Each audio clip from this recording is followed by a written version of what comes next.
Palakkad public library platinum jubilee ആഘോഷങ്ങൾക്ക് June 1 തുടക്കമാവും. മദ്രാസ് സംസ്ഥാനത്തിന്റെ ഭാഗമായിരുന്ന കാലത്ത് 1950 പാലക്കാട് സെൻട്രൽ ലൈബ്രറി സ്ഥാപിച്ചത്. 80,000-ഓളം പുസ്തകമുള്ള വൈജ്ഞാനിക കലവറയാണ് പാലക്കാട് പബ്ലിക് ലൈബ്രറിയെന്ന് സെക്രട്ടറി TS പീറ്റർ വാർത്താസമ്മേളനത്തിൽ പറഞ്ഞു.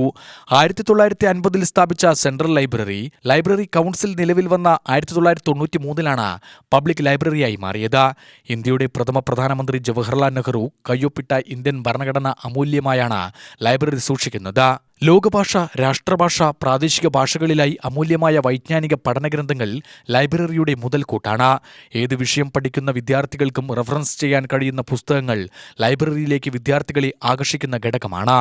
സാമ്പത്തിക പ്രതിസന്ധിയാണ് ഗ്രന്ഥശാല നേരിടുന്ന പ്രതിസന്ധി. ഷാഫി പറമ്പിൽ 7.5 ലക്ഷം രൂപ നവീകരണത്തിനായി നൽകിയത് അനുഗ്രഹമായി. ലൈബ്രറി ഡിജിറ്റൽ വൽക്കരിക്കാൻ രാഹുൽ മാങ്കൂട്ടത്തിൽ MLA ഫണ്ട് വാഗ്ദാനം ചെയ്തിട്ടുണ്ട്. 1 വർഷം നീണ്ടുനിൽക്കുന്ന ആഘോഷത്തിന്റെ ഉദ്ഘാടനം ലൈബ്രറിയിൽ ആലങ്കോട് ലീലാകൃഷ്ണൻ നിർവഹിക്കും ും TS പീറ്റർ പറഞ്ഞു. ഇത് ലൈബ്രറി മൂവ്മെന്റിൽ മലബാറിന്റെ ചരിത്രത്തിൽ, ലൈബ്രറി ചരിത്രത്തിൽ നിർണായകമായ പേരുള്ള ഒരു ലൈബ്രറിയാണ്. അത് കണ്ണൂർ പബ്ലിക് ലൈബ്രറിയും കോഴിക്കോട് ജില്ലാ പബ്ലിക് ലൈബ്രറിയും പോലെ തന്നെ അംഗീകാരമുള്ള, കാരണം 80,000 പുസ്തകങ്ങൾ എന്ന് പറയുമ്പോൾ ഈടുറ്റ പുസ്തകങ്ങളാണ്. ഒട്ടേറെ നഷ്ടപ്പെട്ടു പോയിട്ടുണ്ട് ഞങ്ങൾക്ക്, കാരണം ഇതിന്റെ കാലപ്പഴക്കം കൊണ്ട്.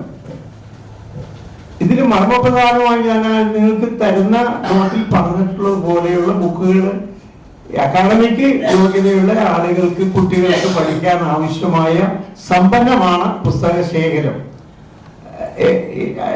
ഡിഗ്രി ആണെങ്കിൽ PG ആണെങ്കിലും PhD ആണ് ചെയ്യാൻ. അങ്ങനെ ചെയ്തിട്ടുള്ള ഒട്ടേറെ ഉൽപ്പന്നങ്ങൾ ഞങ്ങൾ ഈ അക്കാഡമിക് മിടുക്കന്മാരായും അയച്ചിട്ടുള്ള ഒരു ലൈബ്രറിയാണ്.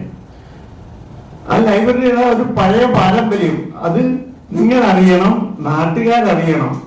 President professor PK Balakrishnan, chairperson doctor Parvathi Warrier, joint secretary MV Unnikrishnan എന്നിവരും വാർത്താസമ്മേളനത്തിൽ പങ്കെടുത്തു.